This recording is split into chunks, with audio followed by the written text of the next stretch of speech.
سب سے پہلے تو میں اپنی پارلیمنٹری پارٹی کا اور اپنے الائز کا سب سے پہلے شکریہ ادا کرنا چاہتا ہوں کہ جس طرح انہوں نے پوری اس بجٹ میں شرکت کی اور بھرپور طریقے سے شرکت کی، میں آپ سب کا شکریہ ادا کرنا چاہتا ہوں۔ اسپیکر صاحب، اس کے بعد میں آج دعوت دینا چاہتا ہوں اپوزیشن کو اس چیز پہ کہ اس ملک میں 1970 کے بعد سارے الیکشنز کنٹروورشل ہوئے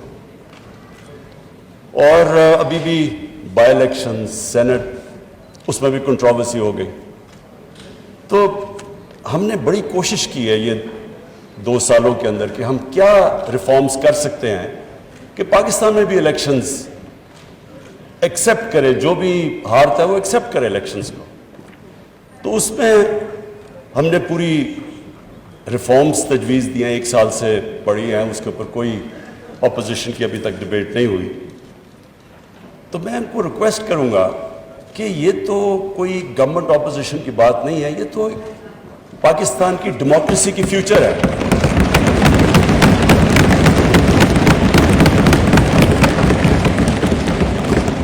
اسپیکر صاحب، کیونکہ میری 21 سال زندگی انٹرنیشنل کرکٹ میں گزری، تو میں صرف اپنے تجربے سے بتانا چاہتا ہوں کہ جب ہم کرکٹ کھیلتے تھے تو اپنے اپنے امپائر ملک کھڑے کرتے تھے، اور ہوتا کیا تھا کہ جو ہارنے والا ہے وہ ہار نہیں مانتا تھا، کہتے جو ہارتا تھا مخالف ملک میں جا کے وہ کہتے تھے جی امپائروں نے ہمیں ہرا دیا۔ اور مجھے فخر ہے اس چیز پہ کہ میں ایز پاکستان کیپٹن پوری کیمپین کی، اور پاکستان وہ ملک تھا جس نے کرکٹ ہسٹری میں پہلی دفعہ نیوٹرل امپائرز کھڑے کیے۔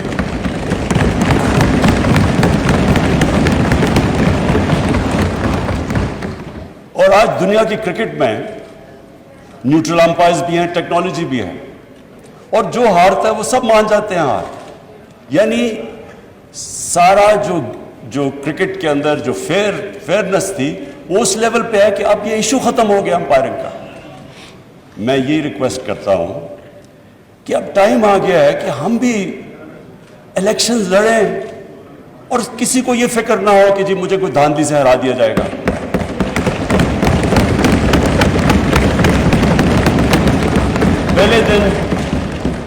پہلے دن میں نے تقریر کرنے کی کوشش کی، اپوزیشن نے نہیں کرنے دی، اور انہوں نے کیا کہا؟ انہوں نے کہا جی الیکشن ٹھیک نہیں ہوئے۔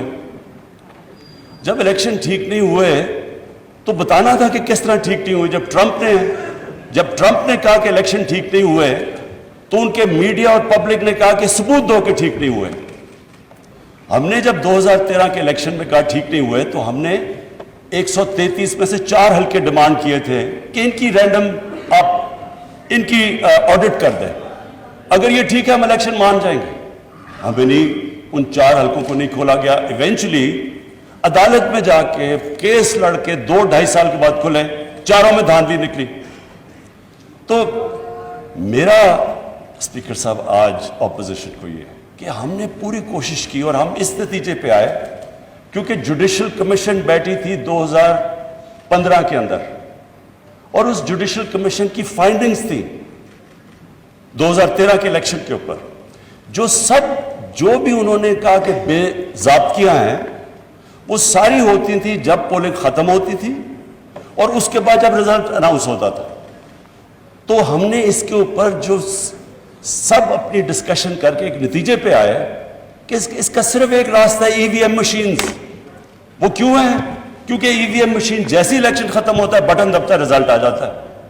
تو وہ جو سارا پیریڈ ہے اس کے بعد جدھر ڈبل سٹیمپس ہوتے ہیں، جدھر وہ تھیلیاں کھلی ہوتی ہیں، وہ جو ساری چیزیں ہوتی، وہ ساری چیزیں ختم ہو جاتی ہیں اگر آپ الیکشن ختم ہوتے ساتھ ہی رزلٹ آئے، اور پھر پیپر ٹریل ہو کہ جو بھی کوسچن کرنا چاہے تو اس کے پاس موقع ہو وہ جا کے کوسچن کر سکے۔ تو میں اگر ان کے پاس اپوزیشن کے پاس کوئی اور تجویز ہے تو ہم تیار ہیں سننے کے لیے۔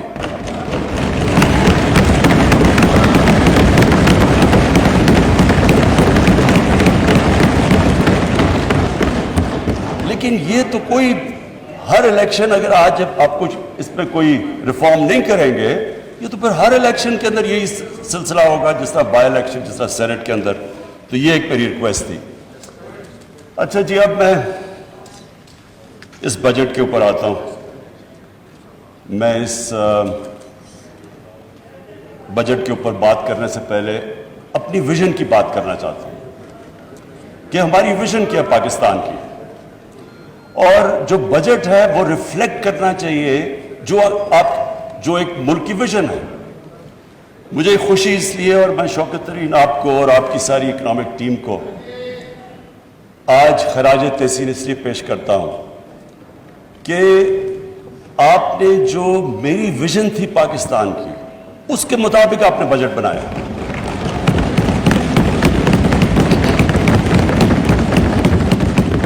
اسپیکر صاحب, جب ہم نے 25 سال پہلے تحریک انصاف کو اس کو شروع کیا پارٹی کو, تو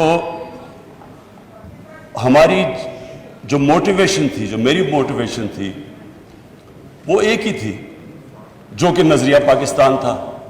نظریہ پاکستان آبجیکٹو ریزولوشن کے اندر بڑا کلیئرلی ڈیفائنڈ ہے, اسلامی فلاحی ریاست. یہ جو اسلامی فلاحی ریاست ہے, یہ نظریہ جو ہمارے فاؤنڈنگ فادرز تھے انہوں نے مدینہ کی ریاست سے لیا, کیونکہ وہ دنیا کی پہلی فلاحی ریاست تھی. اب اسپیکر صاحب, ہم نے یہ کیوں, میں ذرا سارے ہاؤس کے لیے, اپنے یوتھ کے لیے, سب کے لیے کہنا چاہتا ہوں کہ یہ کیوں ضروری ہے کہ ہم پاکستان اسی فاؤنڈنگ فادرز کی ویژن کے اوپر واپس جائیں. وہ اس لیے ضروری ہے اسپیکر صاحب کہ اگر اس ہمارے ملک کی ویژن سے ہم پیچھے ہٹ جاتے ہیں تو پاکستان کا مقصد ختم ہو جاتا ہے. پاکستان جب بنا تھا تو ہمیں یہ پتہ ہونا چاہیے کہ بہت زیادہ مسلمان ہندوستان میں رہ گئے تھے, لیکن انہوں نے بھی پاکستان کی حمایت کیوں کی تھی؟ کیونکہ جو ہمارے فاؤنڈنگ فادرز تھے, علامہ اقبال اور قائد اعظم, انہوں نے جو ایک ویژن دی تھی پاکستان کی, اس کی وجہ سے سارے ہندوستان کے مسلمان بھی متفق تھے کہ یہ ملک بننا چاہیے. اور وہ ویژن علامہ اقبال نے, اور جو مسلمان دنیا کے سب سے بڑا پچھلے 300-400 سال میں سب سے بڑے ذہن تھے, انہوں نے اس ویژن کے اندر جب کہا تھا کہ مسلمان جب بھی اٹھتا ہے, مسلمان کا سویلائزیشن مدینہ کی ریاست کے بعد جب بھی اٹھا ہے, وہ واپس گیا ان پرنسپلز کے اوپر جو ہمارے نبی صلی اللہ علیہ وسلم نے مدینہ کی ریاست میں اسٹیبلش کیے تھے. تو وہ پرنسپلز تھے جس کی وجہ سے ایک قوم اٹھی. تو میں اسپیکر صاحب آج بریفلی وہ بتانا چاہتا ہوں کہ وہ کیا چیز تھی کہ ایک اتنا عظیم سویلائزیشن کھڑا ہو گیا, اور کبھی اتنی تیزی سے ایک سویلائزیشن نہیں کھڑا ہوا. جب مدینہ پہنچے رسول اللہ, تو انہوں نے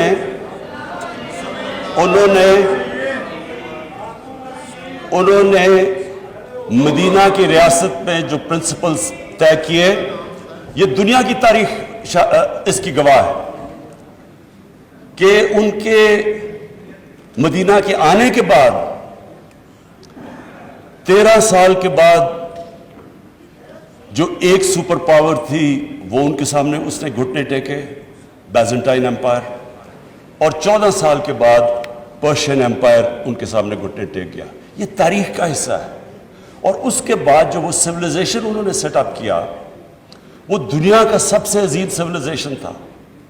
اس نے صرف یہ نہیں کہ وہ دنیا میں پھیل گیا, انہوں نے جو سویلائزیشن سیٹ اپ کیا, اس کی وجہ سے جو آج ماڈرن دنیا بنی ہے, وہ اس سویلائزیشن نے سارے جو گریک فلسفیز جو دنیا میں, جو ہندوستان میں فلسفیز تھی, ان کی ٹرانسلیشنز کی, ان کو ڈیولپ کیا. ہر فیلڈ میں وہ آگے نکلے, سائنس میں, میڈیسن میں. اور اس کے بعد وہ جب بعد میں ہمارا جب سویلائزیشن نیچے گیا تو یورپ نے ٹیک اوور کر لیا.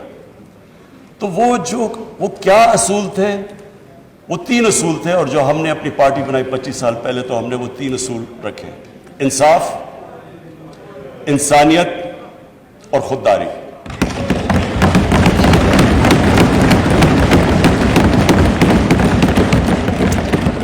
اور یہ تین ہماری ویژن سٹیٹمنٹ میں ہیں کہ ہم یہ سمجھتے ہیں کہ جو ہمارا بجٹ ہے وہ ریفلیکٹ کرنا چاہیے یہ تین پرنسپلز. اس سے پہلے میں آج اپنی اکنامک ٹیم کو خراج تحسین پیش کرتا ہوں.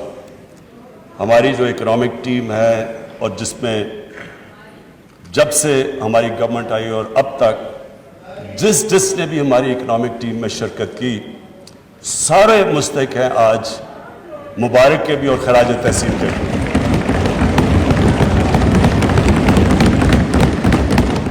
اس ہال میں ہمارے اسپیکرز نے سب نے بتایا کہ کس طرح کا پاکستان ہمیں ملا. جب ہماری گورنمنٹ آئی تو جو سب سے بڑے ہمیں پرابلم تھا وہ جو ٹرم استعمال کرتے ہیں کرنٹ اکاؤنٹ ڈیفیسٹ. جو کرنٹ اکاؤنٹ ہے وہ میں عام لوگوں کے لیے سمجھانے کے لیے کہ کرنٹ اکاؤنٹ کا مطلب یہ ہے کہ ملک میں ڈالرز کتنے آ رہے ہیں اور ملک سے باہر کتنے ڈالرز جا رہے ہیں. اس کا پاکستان کی تاریخ کا سب سے بڑا ڈیفیسٹ تھا. اس کا مطلب یہ کہ ہماری جو کرنسی تھی وہ خطرے میں تھی کیونکہ اتنا بڑا جب خسارہ تھا ڈالرز کی کمی تھی تو ڈالرز نے اوپر جانا تھا, کرنسی نے ڈی ویلیو ہونا تھا. اس کے لیے جو سب سے بڑا ہمیں آتے ساتھ سروائیول کا جو شروع میں پیریڈ تھا, ہم سب نئے تھے, ٹیم نئی تھی, تجربہ نہیں تھا, تو اس کے اندر اتنے بڑے کرائسس میں اس لیے اپنی ٹیم کو خراج تحسین پیش کرتا ہوں کہ ہم نے بڑے مشکل قدم اٹھائے اپنی اکانومی کو سٹیبلائز کرنے کے لیے. تکلیف دہ تھے اور اسپیکر صاحب وہ تکلیف دہ ایسے تھے کہ آپ ایک ملک اگر گھر کی مثال لے لیں, میں سب کے لیے ایک آسانی پیدا کرنا چاہتا ہوں کہ ہمارے سارے جو بھی آج دیکھ رہے ہیں سب کو سمجھ آ جائے کہ وہ کیا مشکل تھی پاکستان کو. ایک گھر مقروض ہو جاتا ہے, آمدنی اور خرچے میں بڑا خسارہ ہو جاتا ہے, کرایہ دار آ رہے ہیں, لوگ آ رہے ہیں پیسے مانگنے کے لیے, قرضے لیے ہوئے ہیں, تو وہ گھر کیا کرتا ہے؟ وہ صرف دو چیزیں کر سکتا ہے, اپنے خرچے کم کرتا ہے اور اپنی آمدنی بڑھانے کی کوشش کرتا ہے. تو جب وہ اپنے خرچے کم کرتا ہے تکلیف ہوتی ہے گھر کو.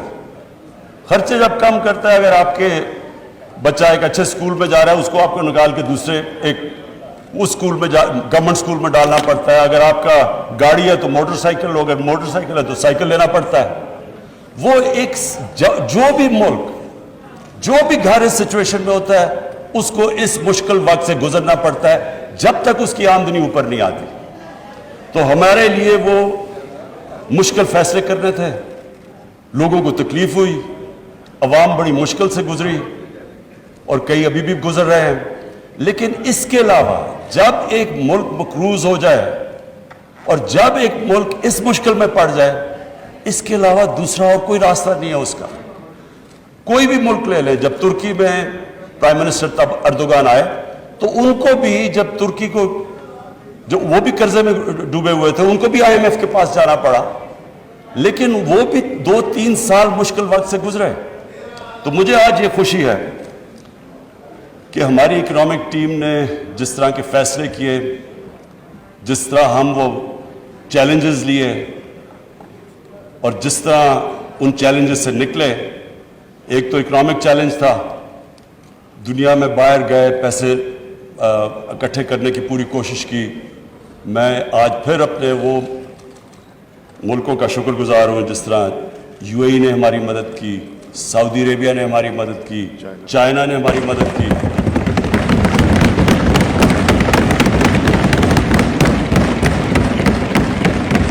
اور انہوں نے ہمیں ڈیفالٹ سے بچا دیا. ڈیفالٹ کا بھی میں مطلب عام لوگوں کی یہ سمجھا دوں کہ ڈیفالٹ کا مطلب یہ ہوتا ہے کہ جب آپ اپنے لائبلٹیز آپ کے پاس پیسہ نہیں ہوتا لائبلٹیز دینے کا. جیسے ہی ایک ملک ڈیفالٹ کرتا ہے تو سب سے بڑا اس کے اوپر جو مسئلہ آتا ہے اس کی کرنسی پہ آتا ہے. تو جیسے جیسے آپ کی کرنسی گرتی ہے ملک میں مہنگائی بڑھ جاتی ہے, غربت بڑھ جاتی ہے, ساری انویسٹمنٹ رک جاتی ہے. تو ڈیفالٹ سے بچنے کے لیے ایک گورنمنٹس پوری کوشش کرتی ہے اور IMF کے پاس بھی اس لیے جاتی ہے. ہم نے شروع میں جب ہماری IMF سے نیگوسیشنز تھی ہم نے کوشش کی کہ ہم نہ جائیں, ہم نے کوشش کی کوئی اور کوئی طریقہ نکلا ہے, کیونکہ اتنا بڑا خسارہ تھا $20 ارب کا, جو IMF کنڈیشنز دے رہی تھی وہ بڑی مشکل تھی, اس سے لوگوں کو بڑی تکلیف ہونی تھی, اس لیے ہم کوشش کرتے رہے کہ ہمیں کوئی اور سورسز سے پیسہ مل جائے, لیکن آخر ہمیں جانا پڑا, اور IMF کی جو کنڈیشنز تھی وہ مشکل تھی اور اس سے عوام کو تکلیف تھی. اب اس چیلنج سے نکل ہی رہے تھے, کرونا آ گیا, اور کرونا کے اندر ساری دنیا کے اندر جو اگر آپ دیکھیں کہ جو امپیکٹ پڑا کرونا کا ان کی اکانومی کے اوپر, ساری دنیا کے اوپر امپیکٹ پڑا, تو ایک اکانومی جو پہلی تکلیف میں تھی اس کے اوپر سے کرونا آ گیا. میں آج پھر سے, میں پہلے بھی ان کو خراج تحسین پیش کر چکا ہوں اپنی NCOC اسد عمر آپ کی اور آپ کی ٹیم کو,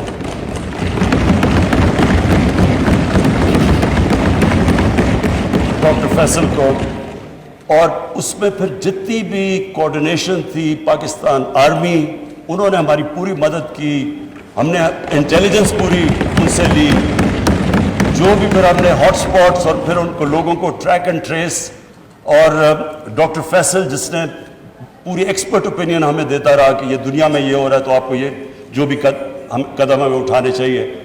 تو اس سے میں آج ہم سارے پاکستانی, ہم وہ خوش قسمت قوم ہے, اگر آپ ارد گرد دیکھیں, ایران میں دیکھیں بدقسمتی سے, ابھی افغانستان دیکھیں, ہندوستان دیکھیں, آج انڈونیزیا میں جو ہو رہا ہے, تو ساری, اور بنگلہ دیش میں جو صورتحال ہے, لاک ڈاؤنز لگا دی ہیں, اس کے مقابلے میں اللہ کا میں خاص طور پہ, کیونکہ اللہ نہیں, ہم انسان تو ایک سٹیج تک جا سکتا ہے, اس کے بعد تو اوپر والے کے اوپر چھوڑ دیتا ہے, اور اس نے ہمیں بچا لیا. ہم جس طرح نکلے اس سے,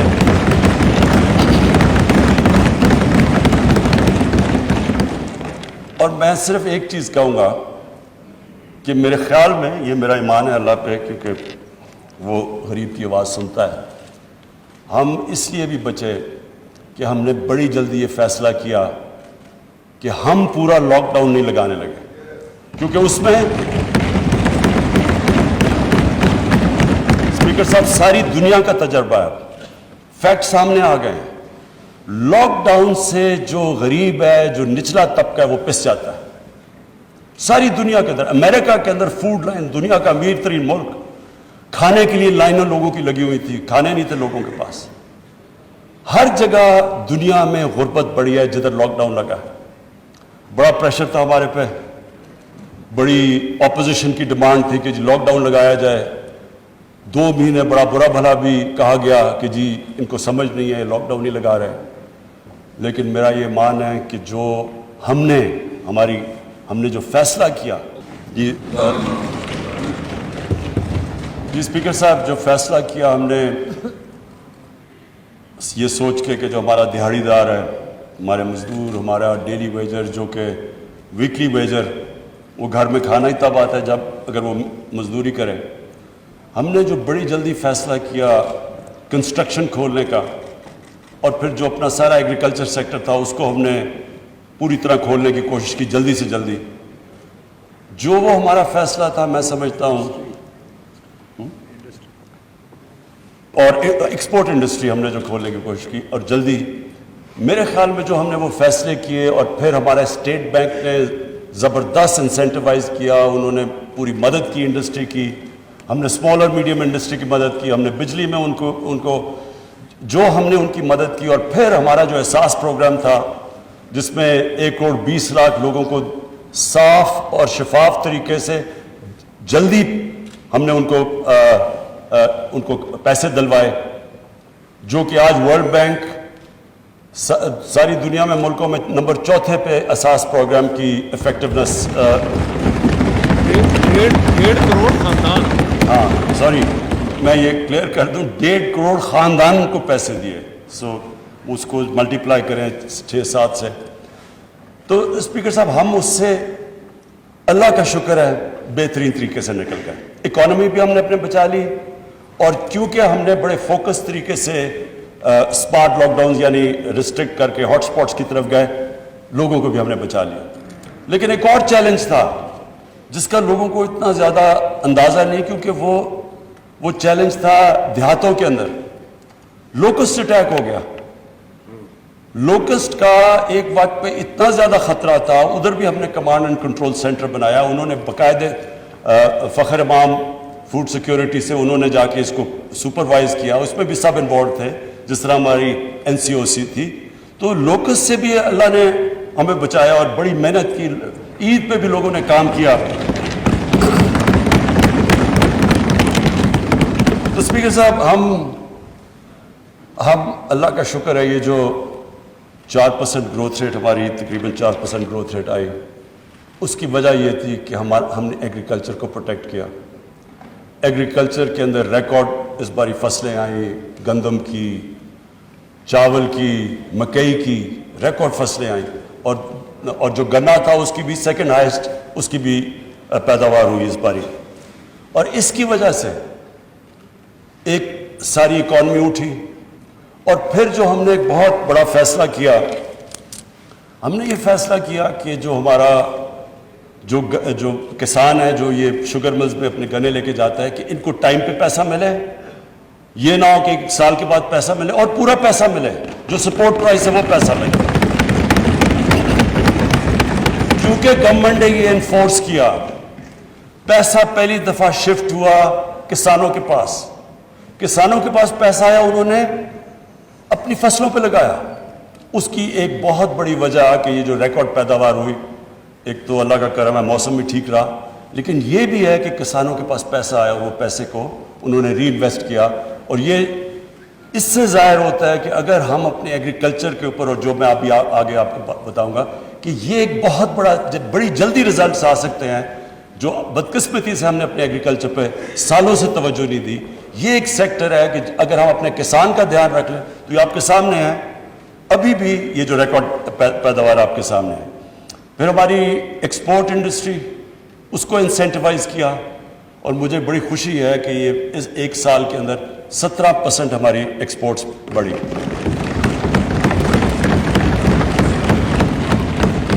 اسپیکر صاحب, جو جون کا مہینہ تھا, جون کے مہینے میں ہماری جو ایکسپورٹ صرف جون کے مہینے میں ہوئی وہ $2.7 ارب ہوئے, جو آل ٹائم پاکستان ریکارڈ ہے ایک مہینے کے اندر. اور پھر ہم نے جو اپنی کنسٹرکشن انڈسٹری کو انسینٹیوائز کیا, جو رکاوٹیں تھیں وہ دور کی. ہم نے باقاعدہ جو کنسٹرکشن انڈسٹری کے اندر لوگ تھے ان سے مذاکرات کر کے ہم نے ہر کوشش کی کہ ان کو انسینٹیوز دیے جائیں, کیونکہ جب کنسٹرکشن انڈسٹری چلتی ہے تو اس کے ساتھ, اور خاص طور پہ ہاؤسنگ, تو جتنے 30 انڈسٹریز ریلیٹڈ ہیں وہ ساری چلنی شروع ہو جاتی ہیں. تو اس کی بھی وجہ سے یہ جو گروتھ ریٹ ہماری بڑی آخر میں, یہ اللہ کا کرم تھا. اب آگے میں فیوچر میں بتا دوں, اس کے بعد واپس جاتا ہوں اپنی ویژن کے اوپر. دیکھیں, فیوچر میں ہم بڑے کلیئر ہیں کہ اب پاکستان کا ڈائریکشن کیا ہے. ہماری جو گروتھ ہوگی وہ ایکسپورٹ لیڈ, ایکسپورٹس کے اوپر اب ہم پوری توجہ دے رہے ہیں. اور ابھی جو ہماری جو امپورٹس بڑھی ہیں اس کی ایک بہت بڑی وجہ یہ ہے کہ ایکسپورٹس کے لیے مشینری امپورٹ کی جا رہی ہے, اور یہ ٹائم لیگ کے ساتھ انشاءاللہ آپ دیکھیں گے کہ ہم پاکستان کی ریکارڈ ایکسپورٹس پہ پہنچ جائیں گے. دوسری چیز ہمارا ایگریکلچر سیکٹر, ایگریکلچر سیکٹر کے علاوہ جو میں انڈسٹری کے ایک اور بات کر دوں کہ اسمال اور میڈیم کے اوپر ہم اصل توجہ دے رہے ہیں. پہلے لارج اسکیل مینوفیکچرنگ کے اندر ہماری 9% گروتھ ریٹ ہوئی ہے. اسمال اور میڈیم کے اوپر پرابلم یہ ہے کہ ان کو بینکس قرضے نہیں دیتے. اب ان کے لیے فائنانس منسٹر طریقے ڈھونڈ رہے ہیں کہ ہم کیسے کے لیے پوری پالیسی ڈیوائز کریں, اور جو ریگولیشنز ہیں ان کو آسان کرتے جا رہے ہیں, کیونکہ اتنے زیادہ ریگولیشنز ہوتے ہیں وہ اسمال اور میڈیم انڈسٹری چلنے کا, اس کا وہ رجسٹری نہیں ہوتے ڈر کے ریگولیشن سے. تو اس کے اوپر پوری اب انسینٹیوائز کر رہے ہیں ان کو. جو ایگریکلچر ہے اس میں ہم کئی چیزیں کر رہے ہیں. ایک تو پنجاب نے بڑا زبردست کام کیا, کسان کارڈ لے کے آ رہا ہے. کسان کارڈ سے ایک ڈیٹا بیس ہوگا, سارے کسانوں کو رجسٹر کر رہے ہیں ہم. اور جو چھوٹا کسان ہے, چھوٹے کسان کو جو 13 ایکڑ سے کم کسان ہے, اس کو ڈائریکٹ سبسیڈائز کریں گے, ان کو کھادوں کے اوپر, ان کی پیسٹیسائڈز کے اوپر. پھر اگر کوئی جس طرح بکھر میں ابھی میں نے سنا ہے کہ وہاں ان کی جو فیل ہو جاتی ہے, اب 3 سال سے ان کے جو چنے کی کراپ فیل ہوگی, ان کو ڈائریکٹ مدد کریں گے. تو یہ پہلی دفعہ کسان کارڈ کے ذریعے ڈائریکٹ مدد کریں گے اپنے کسانوں کے لیے. پھر جو بھی اس بار فائنانس منسٹر نے جو پیسہ رکھا ہے $60 ارب فیڈرل گورنمنٹ نے, سوری 60 ارب روپیہ جو ہماری فیڈرل گورنمنٹ نے رکھا ہے, جو پچھلی گورنمنٹ کے آخری سال میں 1.5 ارب تھا. تو یہ جو 60 ارب ہے اور اس کے اوپر جو 100 ارب کی چھوٹ دی ہے ٹیکسز کے اوپر ایگریکلچر سیکٹر پہ, کوشش یہ ہے کہ اب ہم ایگریکلچر سیکٹر کے اندر وہ کام کریں جو بہت پہلے کرنا چاہیے تھا, ریسرچ, سیڈ ڈیولپمنٹ. یہ سب سے امپورٹنٹ ہے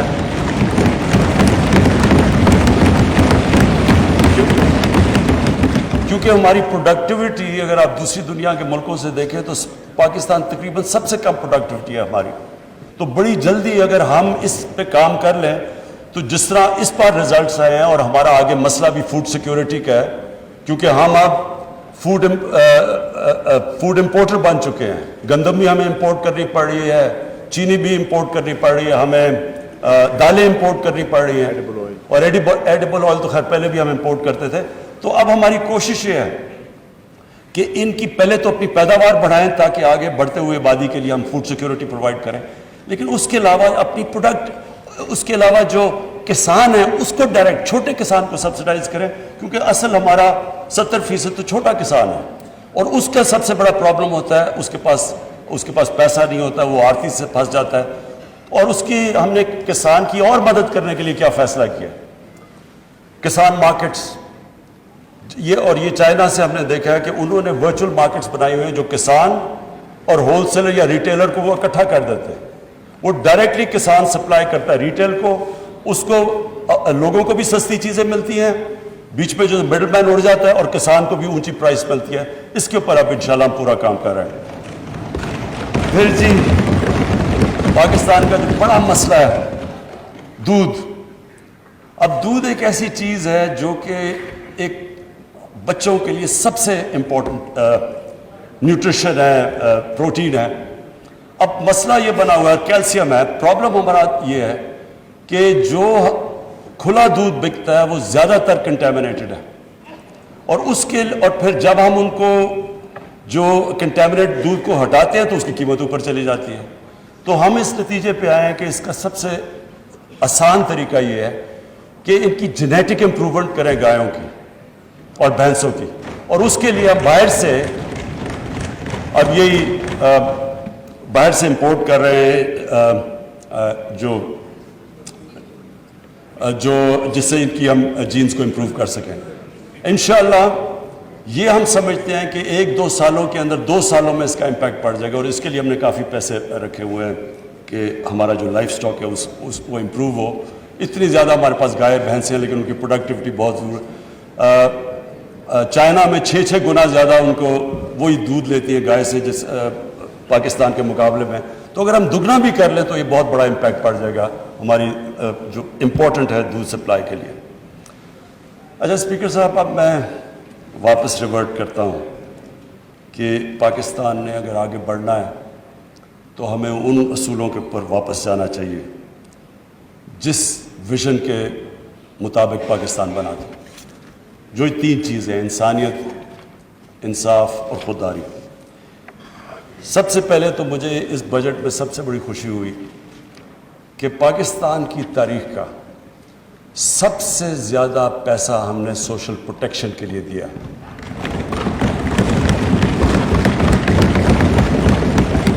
ہماری تاریخ میں کبھی اس کے قریب بھی ریسورسز کبھی بھی نچلے طبقے کو اوپر اٹھانے کے لیے نہیں کیا.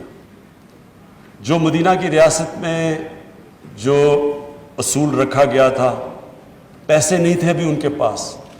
شروع میں مدینہ میں مسلمان بڑے غریب تھے,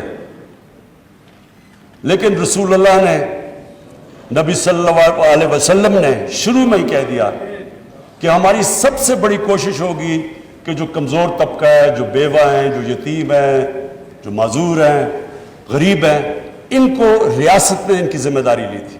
یہ پہلی دفعہ دنیا میں ایک ویلفیئر اسٹیٹ بنی تھی.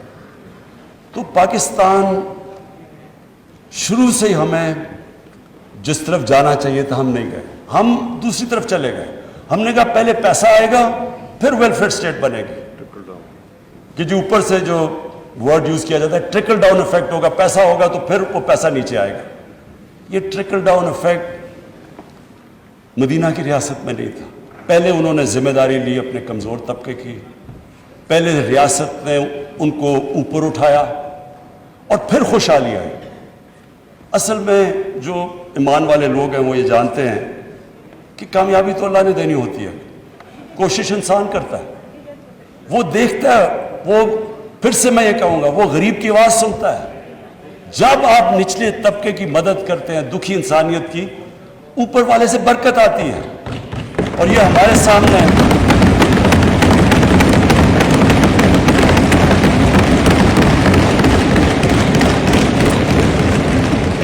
میں 2 مثالیں دینا چاہتا ہوں اسپیکر صاحب.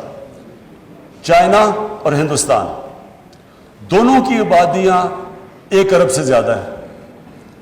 35 سال پہلے چائنا تقریباً ادھر ہی کھڑا تھا جدھر ہندوستان کھڑا تھا. آج چائنا کدھر چلا گیا اور ہندوستان کدھر ہے؟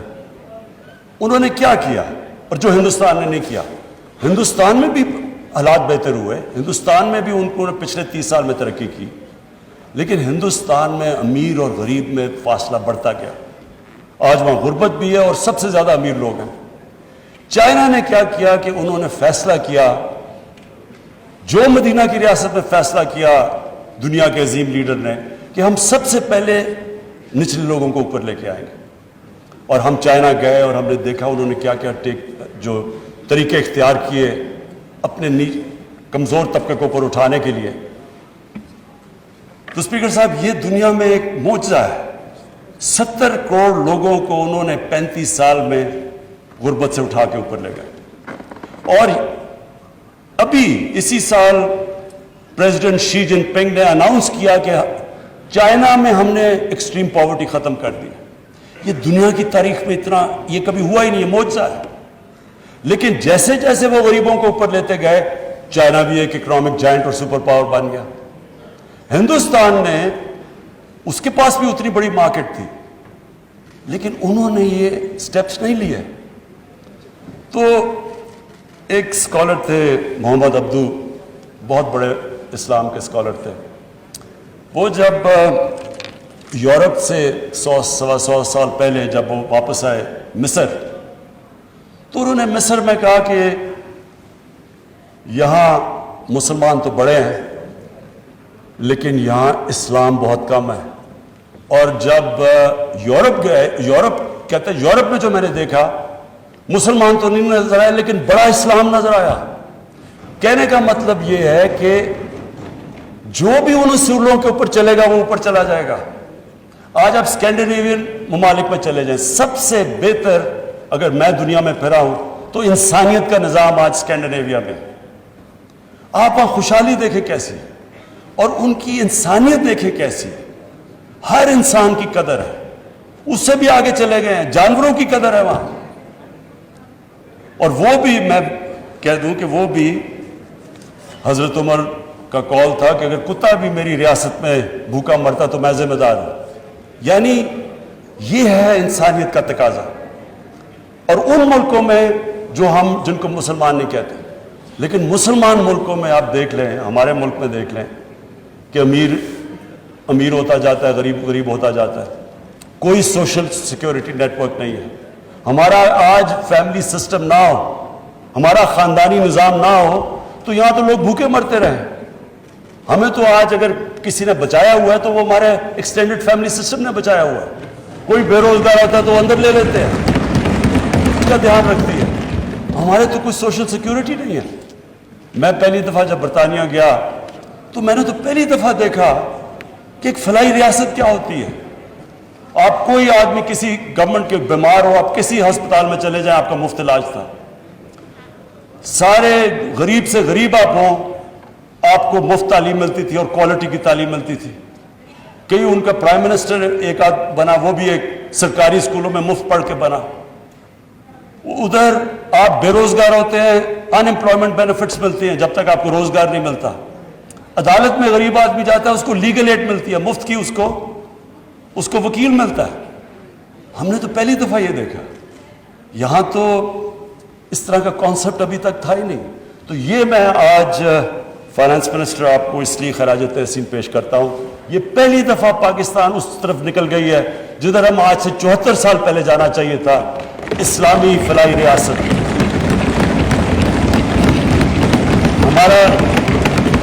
ہم نے رکھا ہوا ہے ایک نیا پروگرام لے کے آ رہے ہیں، کامیاب جوان، کامیاب پاکستان۔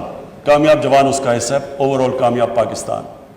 اور مقصد اس کا یہ ہے کہ ہم 40 سے 50 لاکھ جو ہمارے سب سے نچلا طبقہ، اور ہمارے پاس تقریباً سارا ڈیٹا بیس تیار ہو گیا ہے، انشاءاللہ ہمارے پاس اگلے مہینے تک سارا پاکستان کا ہم اپنا ڈیٹا بنایا ہے کہ ساری انکم لیولز کے ہمارے پاس اب ڈیٹا آ گیا ہے کہ کون سی فیملی کے کتنے پیسے ہیں، کتنی انکم ہے، اور اس کے مطابق ہم نے یہ فیصلہ کیا کہ جو نچلا 40 سے 50% خاندان ہیں ان کو ہم اس کامیاب پاکستان کے نیچے لانے لگے۔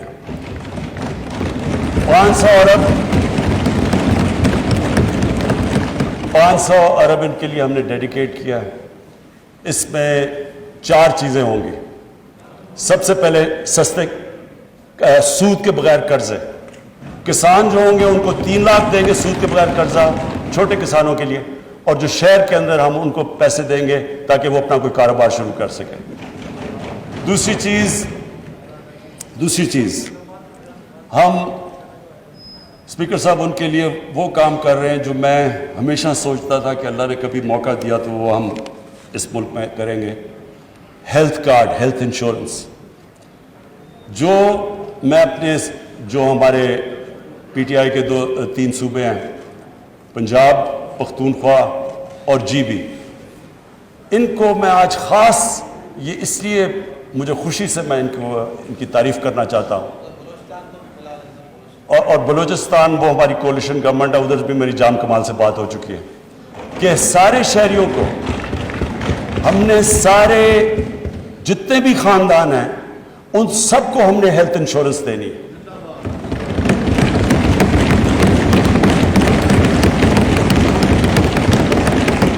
اسپیکر صاحب، یہ جو بھی جس نے بھی دیکھا ہوا ہے، جس نے اس ملک میں غربت دیکھی ہے، سب سے بڑا عذاب ایک غریب خاندان پہ ہوتا ہے جب وہاں ایک بیماری ہو جاتی ہے۔ پہلے ان کے بجٹ نہیں مل رہا ہوتا ہے، وہ مشکل سے اپنے گھر کا گزارا کر رہے ہوتے ہیں، تو ایک فرد جب بیمار ہوتا ہے یا اس کو کوئی پیسہ خرچ کرنا پڑتا ہے، وہ قرضے لیتے ہیں، سارا خاندان غربت کے نیچے چلا جاتا ہے۔ یہ جو چیز کی ہے، میں اپنی ساری، اگر میں اچیومنٹ کو کہوں کہ جس سے مجھے سب سے زیادہ خوشی ہے، وہ یہ ہیلتھ انشورنس ہے، اور یونیورسل ہیلتھ انشورنس۔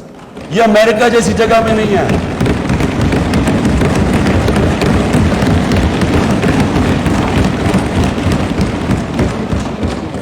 اسپیکر صاحب، ڈیولپ ملکوں کے اندر بھی پریمیم دینا پڑتا ہے ہیلتھ انشورنس کا، یہاں مفت انشورنس دے رہے ہیں اپنے سارے خاندانوں کو۔ یہ میں نے آپ کو بتایا جتنے صوبے ہمارے نیچے، اور یہ صرف ایک ہیلتھ انشورنس نہیں ہے اسپیکر صاحب، یہ ہیلتھ سسٹم ہے۔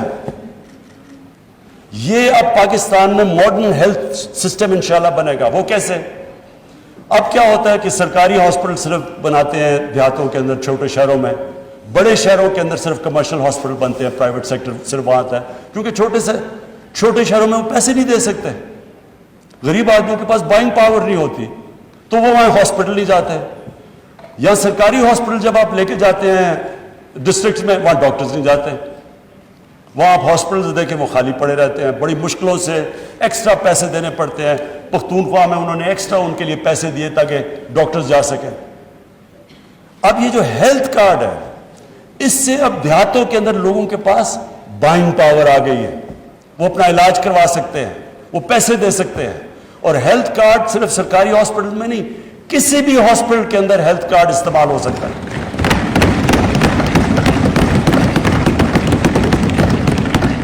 گورنمنٹ کے پاس تو پیسے نہیں سارے ملک میں ہاسپٹلز بنانے کے لیے، ہمارے پاس تو اتنے پیسے نہیں ہیں۔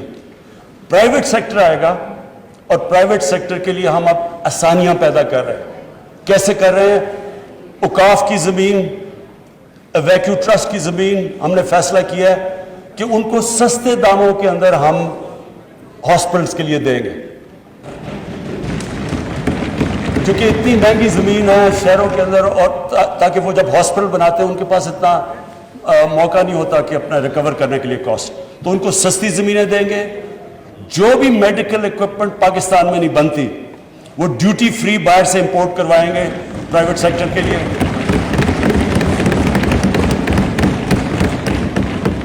اور انشاءاللہ میرے خیال میں یہ جو ایک ایسا ہم نے قدم اٹھایا ہے، یہ جو یہ ایک ریولوشنری سٹیپ ہے. اور یہ نمبر 1 قرضے، نمبر 2 ہیلتھ کارڈ ان کو دیں گے ساری فیملیز کو، وہ ویسے بھی ہم کور کر رہے ہیں. تیسری چیز ہم نے ان کے لیے ٹیکنیکل ایجوکیشن، ایک فرد کو ایک خاندان میں ٹیکنیکل ایجوکیشن دیں گے تاکہ اس کے پاس ہنر آ جائے، تاکہ وہ کمائی اپنی کر سکے. اور پھر اسپیکر صاحب جو اس کے بعد مجھے اس کے بعد جو ہمارا بڑا زبردست انشاءاللہ یہ پروگرام ٹیک آف کرنے والا ہے، لو کاسٹ ہاؤسنگ. عام لوگوں کے لیے وہ گھر جو کہ لوگ خرید نہیں سکتے تھے اب تک. تنخواہ دار طبقہ ہے، ویلڈر ہے، مزدور ہے، کسی کے پاس کیش نہیں تھا گھر اپنا بنانے کے لیے. اس لیے ہمارے شہروں کے اندر کچی آبادیاں پھیلتی جا رہی ہیں، کیونکہ کسی نے سوچا ہی نہیں کہ عام آدمی کیسے گھر شہر میں خرید سکتا ہے. اور یہ ساری جگہ پہ آپ دیکھ لیں، کراچی میں اتنی مہنگی زمین ہے، وہاں تقریباً 30-40% کراچی کچی آبادیاں ہیں. لاہور کے اندر کچی آبادیاں، بڑے شہروں میں کدھر سے غریب آدمی آ کے شہر میں اکوموڈیشن لے سکتا ہے. تو یہ ایک بہت بڑا سٹیپ ہے کہ ہم نے اب بڑی محنت سے ایک قانون جو پھنسا ہوا تھا عدالتوں کے اندر، کئی سالوں سے پھنسا ہوا تھا، فورکلوزر لا، وہ ہم نے عدالتوں سے کلیئر کروایا. پھر بینکوں سے بیٹھے، پھر بینکوں کو انٹرسٹ کیا اس کے اندر. ابھی بینکوں کو پریکٹس نہیں ہے، ان کو عادت نہیں ہے کہ چھوٹے لوگوں کو قرضے دینے کے لیے، لیکن ان سے ہم مسلسل میٹنگز کر رہے ہیں. اسٹیٹ بینک کے گورنر بھی ان کو زور لگا رہے ہیں کہ وہ قرضے دیں چھوٹے طبقے کو. لیکن ایک اور اب ہم نے جو مائکرو فائننس کو، یعنی وہ کمپنیز جو کہ مائکرو فائننس دیتی ہیں چھوٹے لوگوں کو جس میں اخوبت ہے، انشاءاللہ اب ہمارا پورا پروگرام ہے کہ یہ جو لو کاسٹ ہاؤسنگ ہے، یہ سب سے پہلے یہ جو 40 لاکھ نیچے خاندان ہیں ان کو ہم اس لو کاسٹ ہاؤسنگ کے اندر شامل کریں.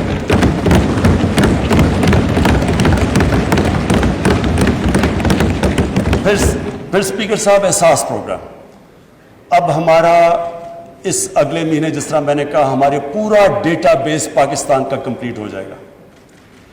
اب یہ ڈیٹا بیس کمپلیٹ ہوگا، اس کے بعد ہمارا جو نیکسٹ سٹیپ ہے کہ اب ہم نے وہ سافٹ ویئر ڈیولپ کر رہے ہیں، اور جتنے بھی کریانہ سٹورز ہیں اور یوٹیلیٹی سٹورز ہیں ان کے اندر وہ آٹومیشن لے کے آ رہے ہیں. ان کے پاس وہ ہوگا جو ڈیوائس، اور ان کے ذریعے 1,20,00,000 خاندانوں کو ڈائریکٹ سبسڈی دیں گے احساس کے ذریعے.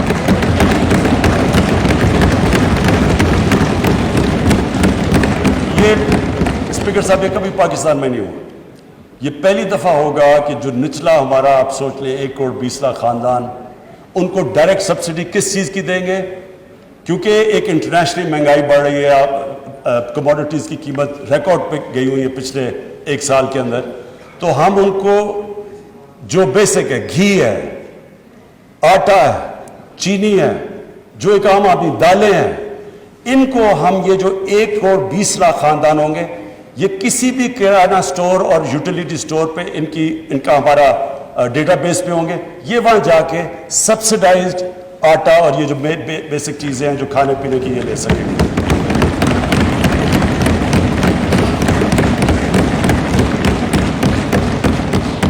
اور پھر 90,000 ہم اسکالرشپس، انڈر گریجویٹ اسکالرشپ اپنے غریب طبقے کو دے رہے ہیں جو کہ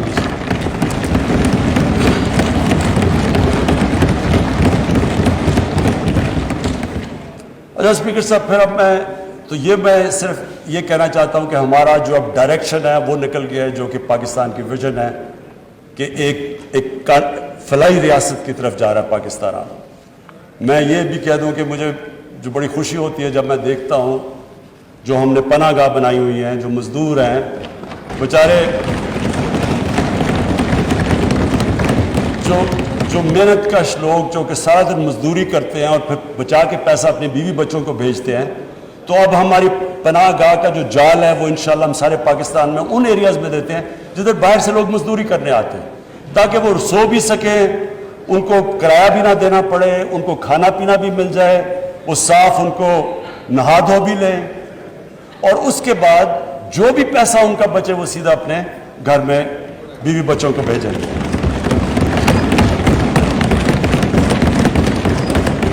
اچھا اسپیکر صاحب، اب میں اپنے دوسرے پوائنٹ پہ آتا ہوں، انصاف۔ دیکھیں، یہ مدینہ کی ریاست میں انصاف کو ڈیفائن کیا گیا تھا۔ ہمارے نبی صلی اللہ علیہ وسلم نے ڈیفائن کیا تھا کہ انصاف کیا ہے۔ انہوں نے 2 ڈیفینیشنز دی تھی۔ انہوں نے نمبر 1 یہ کہا تھا کہ میری بیٹی بھی جرم کرے گی تو اس کو سزا ملے گی، قانون کے اوپر کوئی نہیں ہے۔ دوسرا، اس سے ریلیٹڈ انہوں نے ان کی حدیث تھی کہ تمہارے سے پہلے بڑی قومیں تباہ ہوئی، جدھر طاقتور کے لیے قانون، کمزور کے لیے دوسرا، یعنی جدھر طاقت کی حکمرانی تھی، قانون کی حکمرانی نہیں تھی، وہ قومیں تباہ ہو گئی۔ حضرت علی رضی اللہ تعالیٰ نے اس کو ڈیفائن کیا کہ کفر کا نظام چل جائے گا لیکن ظلم اور ناانصافی کا نظام نہیں چل سکتا۔ سو جو انصاف ہے یہ بیسس ہے سویلائزیشن کا، کیونکہ جنگل کے قانون کے اندر مائٹ از رائٹ ہے۔ انسانی قانون انسانیت کا جو سویلائزیشن وہ ڈیپینڈ ہی کرتا ہے جدھر انصاف ہے۔ ابن خلدون جو سمجھے جاتے ہیں کہ ماڈرن ہسٹری کے باپ سمجھے جاتے ہیں، ابن خلدون نے کہا، لکھتے ہیں کہ میری ساری زندگی کا تجربہ یہ ہے کہ اللہ نے انسان کو زمین پہ بھیجا اس لیے ہے کہ اس کی زمین پہ انصاف قائم کرنے کے لیے۔ تو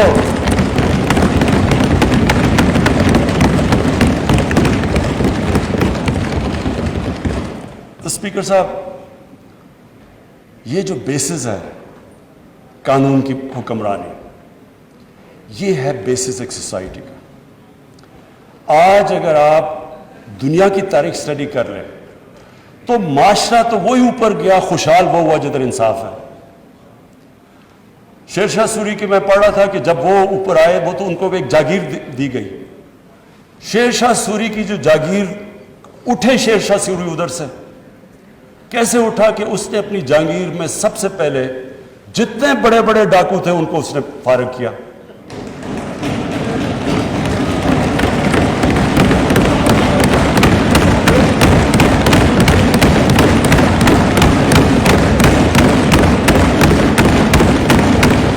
جیسے ہی اسپیکر صاحب، جیسے ہی اس نے جو بڑے بڑے وہاں گینگز پھرتی تھی ڈاکو کے، ان کو فارغ کیا، امن آ گیا۔